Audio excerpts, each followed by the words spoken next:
Hello everyone, আসসালামু আলাইকুম। আজকে আমরা আছি কিশোরগঞ্জ জেলার করিমগঞ্জ উপজেলার ঐতিহ্যবাহী কাদির জঙ্গল ইউনিয়নের অন্যতম স্বনামধন্য শিক্ষা প্রতিষ্ঠান হাত্রাপাড়া উচ্চ বিদ্যালয়ে।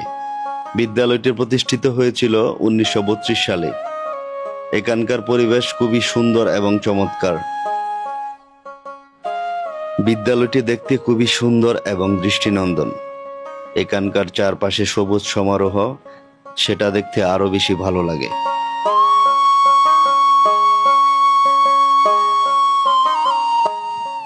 এই বিদ্যালয়ে রয়েছে অনেকেরই কত স্মৃতি, আবেগ, ভালোবাসা, বন্ধুদের সাথে দুষ্টুমি, এগুলো সবাই এখন মিস করে।